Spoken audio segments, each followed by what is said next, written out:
یہ آداب کے بھی خلاف ہے. تم زمین پر اکڑ کے مت چلو. تم یہ نہیں سمجھنا کہ زمین پر اکڑ کے چل کے تم اللہ کی زمین کو پھاڑ ڈالو گے. تم کچھ بھی نہیں کر سکتے ہو. وقصد فی مشیکا، اپنی چال میں دھیما پن رکھو، اپنی چال میں میانہ روی رکھو. وقصد فی مشیکا وغدد من صوتک، جب بات کر تو بھی نرمی سے بات کر. نہ تیرے چال سے، نہ تیرے لباس سے، نہ تیری آواز سے، تیری باتوں سے کہیں سے بھی گھمنڈ کی کوئی بو آئے، کیونکہ خلق الانسان ضعیفا، تو بڑا کمزور پیدا کیا گیا ہے. اور جب تو بڑائی کرتا ہے تو شاید اللہ کو بھی شرم آتی ہے کہ یہ کیا ہو گیا ہے اس کو، جس کو میں نے اتنا کمزور بنایا ہے، یہ میری مخلوق بڑائی کیوں کرتی ہے. اور عاجز ہونے کا تقاضا صرف انسان سے کیا گیا ہے، کیونکہ انسان ہی کانشیسلی ہمبل ہو سکتا ہے. باقی سب تو عاجز ہیں، باقی سب عاجز ہیں. خدا فرماتا ہے یہ پوری کائنات اسلام ہے.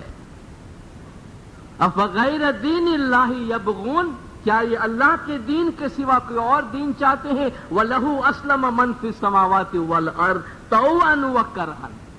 اور آسمان و زمین میں جو کچھ بھی ہے سب اللہ کے سامنے اپنا سر جھکائے ہوئے ہے. پوری کائنات اللہ کے کمانڈ پہ چل رہی ہے.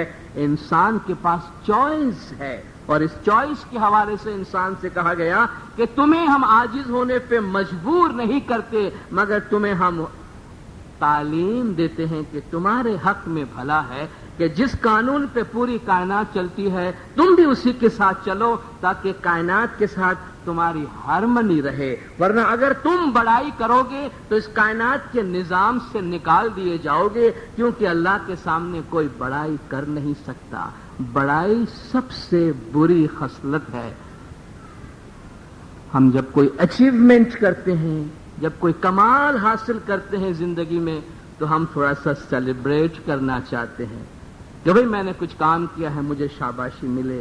اس میں کوئی حرج نہیں ہے کہ اللہ تعالیٰ نے سیلیبریشن کا کتنا پیارا انداز بتایا ہے. جب حضور اکرم صلی اللہ علیہ وآلہ وسلم کو مکہ والوں پہ فتح حاصل ہوئی، آپ کو یاد ہوگا آپ کو مکہ سے نکالا گیا تھا، آپ نے مدینہ میں زندگی گزاری، لڑائیاں لڑی، اور اس کے بعد ان لوگوں پہ آپ قابض ہوئے جنہوں نے آپ کو اپنے گھر سے نکالا تھا، اور وہ سب لوگ آپ کے سامنے کھڑے ہیں، اور یہ اللہ کی طرف سے بہت بڑی فتح ہے. تو اللہ نے حضور کو مبارکباد دی. اذا جاء نصر اللہ والفتح ورأيت الناس يدخلون في دين الله افواجا، جب اللہ کی مدد اور کامیابی آ پہنچی اور تو نے دیکھا کہ لوگ جوق در جوق جو ہے وہ دین اسلام میں داخل ہو رہے ہیں، یہ تیری بہت بڑی کامیابی ہے. تو اب سیلیبریشن ہونا چاہیے. تو اللہ فرماتا ہے سیلیبریٹ کرو. کیسے سیلیبریٹ کرو؟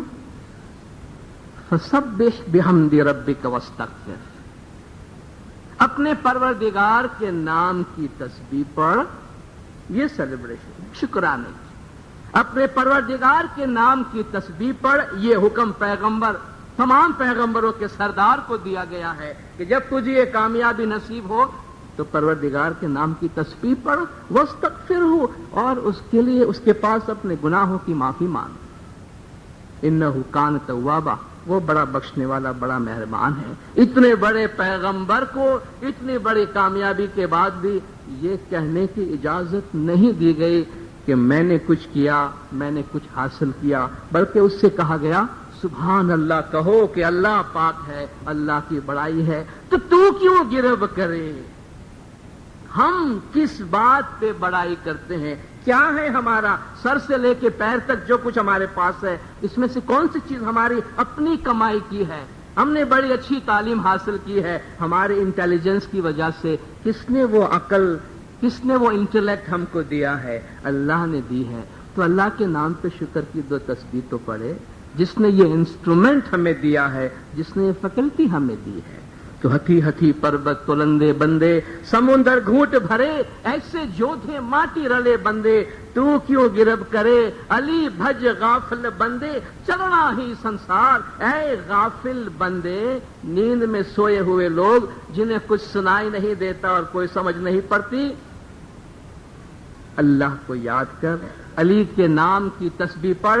یہ دنیا، یہ زمانہ چلنے والا ہے. گزر جائے گا. دنیا دیکھو جائے چلی، یہ تو ہے 2 دن کی بہار. ابھی آپ نے سنا شاہ گدھا ادنا آلہ.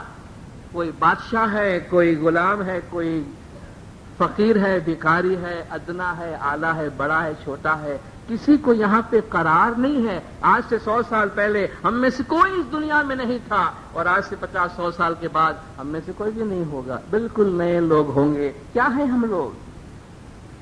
تو اللہ کا جو یہ قانون ہے، اللہ کی اس دنیا ہے، اللہ کی اس کائنات کا حصہ اپنے آپ کو بنائیں، اس سے نکل کر الگ کوئی اپنا راستہ بنانے کی کوشش نہ کرے.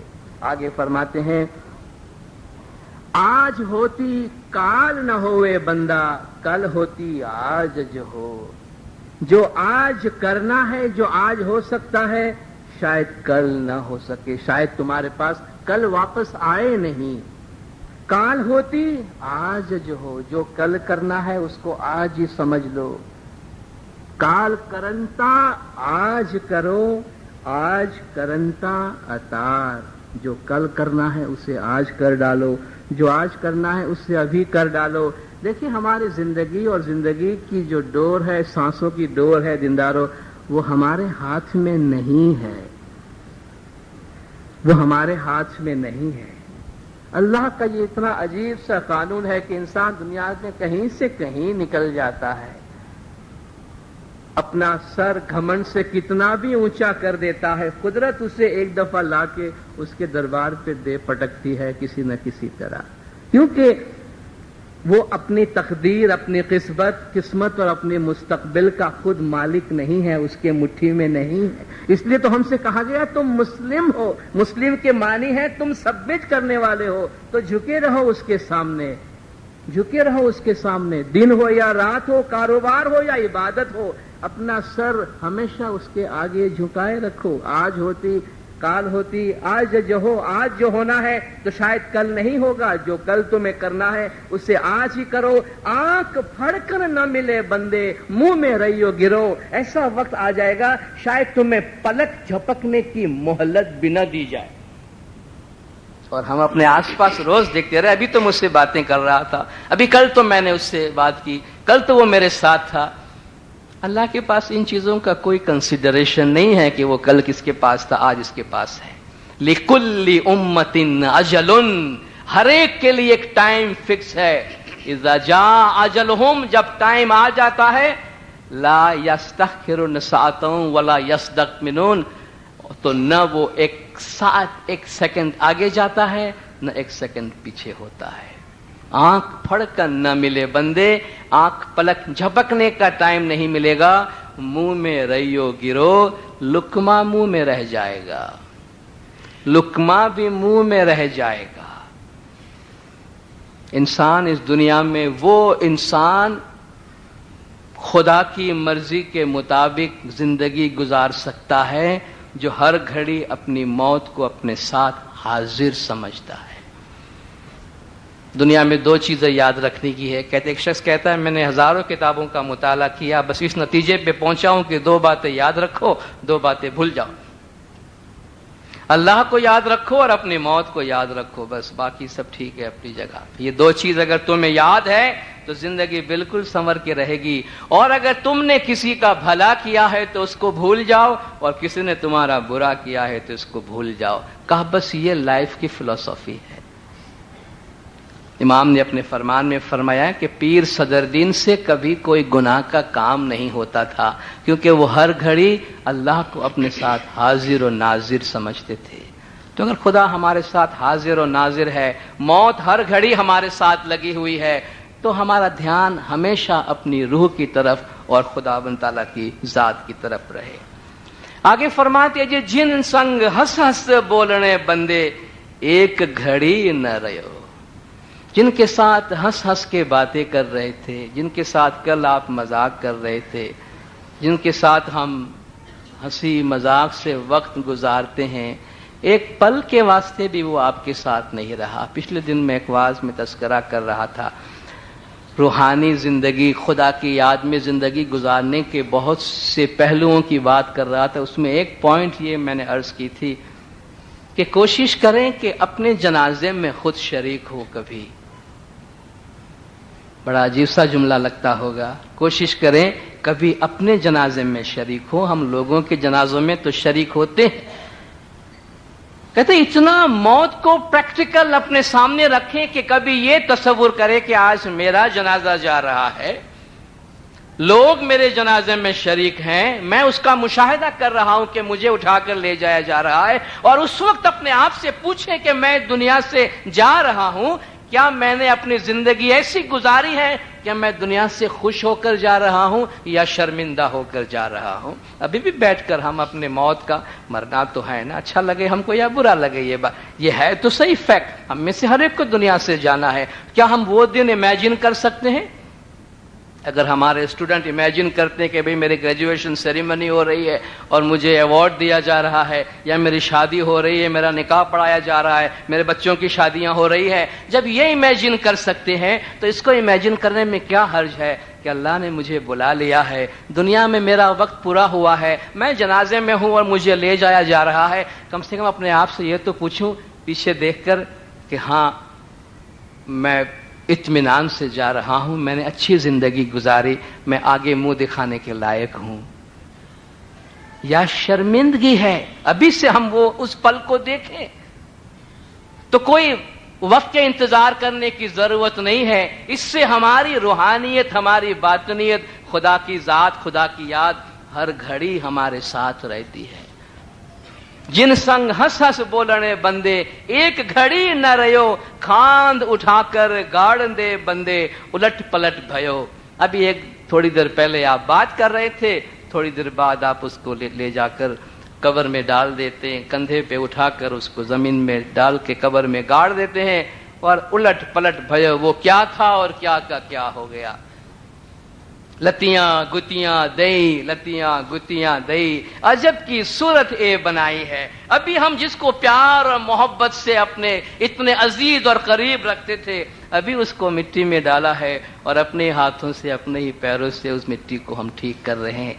یہ دنیا کی ریالٹیز ہیں, یہ دنیا کی حقیقتیں ہیں. ان کو جتنا قریب سے دیکھ کر اور سمجھا جا سکے اتنی روح کے اندر بیداری رہتی ہے. خوف خدا اور خوف موت انسان کو بری چیزوں سے ہمیشہ بچائے رکھتی ہے. آگے فرماتے کہ مثال دیکھ کر ہے جی, من مانو دھا تارا رانی, پہنتے گلے 9 کروڑ دا ہار, کاشی نگری میں چوواٹے, راجا ہریش چندرے ویچی نار. ہندو میتھولوجی اور ان کی تاریخ کی بات ہے کہ راجا ہریش چندر کو اس کی بیوی تارا رانی کتنی پیاری تھی, من کو بہت عزیز, اور اتنا پیسہ اس کے پاس کہ جو جی کو آئے وہ کر سکتی تھی. 9 کروڑ کا ہار اپنے گلے میں پہنتی تھی. تمثیل, مثال کی بات ہے.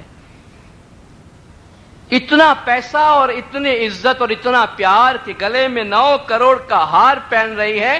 مگر راجا ہریش چندر نے کسی کو وچن دیا ہوا تھا, اور اپنی سچائی کے اس وچن کو, اس وعدے کو, اس قول کو پورا کرنے کے لیے اسے اپنا سب کچھ بیچنا پڑتا ہے. اور یہ وقت آتا ہے کہ اسی تارا رانی کو وہ چوراہے پہ جا کے بیچتا ہے, نیلام کرتا ہے, سیل کرتا ہے. کہتا یہ دنیا ہے.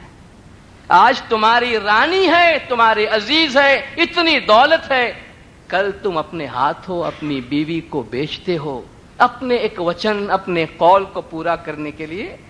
اللہم مالک الملک, قرآن حکیم میں یہ دعا سکھائی گئی ہے, اور حضور اکرم کو اللہ نے یہ دعا سکھائی ہے. قل اللہم مالک الملک تؤتی الملک من تشاء وتنزع الملک ممن تشاء. اے اللہ کہو, اے میرے اللہ, تو سلطنت کا مالک ہے, جس کو چاہے سلطنت دے دے, جس سے چاہے سلطنت لے لے. تعز من تشاء وتذل من تشاء, جسے چاہے عزت دے دے, جسے چاہے ذلیل کر دے. بیدک الخیر, تیرے ہاتھ میں قوت ہے. انک علی کل شیء قدیر, تو ہر چیز پر قدرت رکھنے والا ہے. یہ اللہ کا نظام ہے, یہ اللہ کا ملک ہے, یہ اللہ کی سلطنت ہے. اور اللہ کے اس قانون سے ہمیشہ ڈر کے رہنا چاہیے. اللہ کے اس قانون کو کبھی بھول سے بھی چیلنج نہیں کرنا چاہیے کہ دیکھتا ہوں کون میرا کیا کر لیتا ہے، میرے پاس اتنی طاقت ہے اور میرے پاس اتنا سرمایہ ہے. کچھ بھی نہیں ہے. اللہ غنی وانتم الفقراء، اللہ غنی ہے، تم سب کے سب فقیر ہو اللہ کے سامنے. اور جو فقیر ہے اللہ کے سامنے فقیر کی طرح عاجز بن کے رہے، اسی میں اچھائی اور بھلائی ہے. آخر میں فرماتے ہیں کہ جی گرگنان بولیا داتا پیر شمس یاشا جملو لگائیے پار. پیر شمس یہ گنان فرماتے ہیں کہ یا مولا سب کو نجات دے، دسوند دیو میرے مومنو تو اترو پہلے پار کے. میرے مومنو دسوند ادا کرو، حق حلال کی کمائی کھاؤ تو پار اترو گے. اور اس کانٹیکسٹ میں دسوند کو بیچ میں لانے کی کیا ضرورت پیش آئی؟ اس لیے کہ تمہاری عقل کا تعلق، تمہاری سوچ کا تعلق لقمہ کے ساتھ براہ راست ہے. ہم جو کچھ کھاتے ہیں اس سے ہمارا جسم بنتا ہے، ہمارا بلڈ بنتا ہے، ہمارا بلڈ باڈی میں چلتا ہے، اس سے ہمارے سارے سسٹم کام کرتا ہے، اسی سے ہماری عقل، ہمارا برین کام کرتا ہے، اس میں سوچ آتی ہے. کہا لقمہ اگر حلال ہے، لقمہ اگر پاک ہے تو وہ غذا نہیں ہے، وہ نور بن کے ہمارے اندر جاتا ہے اور خیالات نورانی بنتے ہیں. اگر لقمہ ناپاک ہے، حق حلال کی کمائی نہیں ہے، دسوند اس میں سے ادا نہیں کی گئی ہے، تو اس سے انسان کے وجود میں اندھیرا ہوتا ہے. جب اندر اندھیرا ہے تو وچار، عقل، سوچ بھی بہت بری آئے گی. سوچ بری آئے گی تو اعمال بھی برے ہوں گے. اسی لیے کہتے ہیں کہ دسوند دیو میرے مومنو تو اترو پہلے پار. امام کا حق دسوند مال واجبات ادا کرو تاکہ تمہارا وجود پاک رہے اور اس پاکیزگی کے ساتھ تم پار اتر سکو. عرض یہ کرنا ہے کہ دیکھیں ہمارے پیروں کے ان کلاموں میں، ہمارے پیروں کے ان پیغامات میں کتنا جوہر ہے، کتنا ایسنس ہے، کتنے پاورفل میسیجز ہیں. یہ ہمارے طریقے کے ایتھک کی بنیادیں ہیں، گراؤنڈ ہے. میں صرف یہ آخر میں عرض کرنا چاہتا ہوں کہ ہمارے پیروں کے اس سرمایے کو، گنان کے اس سرمایے کو اپنی زندگی میں جگہ دینے کی کوشش کرے. آپ کے ہاں گنانوں کی کلاس سے چل رہی ہے، نوجوان لڑکوں سے میں گزارش کرنا چاہوں گا کہ اس میں افسوس کی بات یہ ہے کہ نوجوان کوئی آگے نہیں آتے اس میں. یہ ہمارا ایک سرمایہ ہے، ہیریٹیج ہے، جو ایک نسل کے بعد دوسری نسل میں جاتی ہے. ان کو آگے لے جانا ہم میں سے ہر ایک کا فرض ہے. آپ ہمت کیجئے، آگے آئیے اور پیروں کے اس خزانے کو آگے بڑھائیے اور جماعت میں یہ نور اور یہ روشنی پھیلائیے. خداوند نور مولانا شاہ کریم الحسینی حاضر امام ہم سب کو اپنی تعلیمات پہ عمل کرنے کی توفیق عطا کرے. مولا گج جماعت کے تمام گناہ معاف کرے، سب کی نیک امیدیں پوری کرے، آخری دم تک ایمان سلامت رکھے، سکھی سلامت اور آباد رکھے، دیدار نصیب کرے. صلوات پڑھ زندہ رکھ. اللہم صلی علی محمد.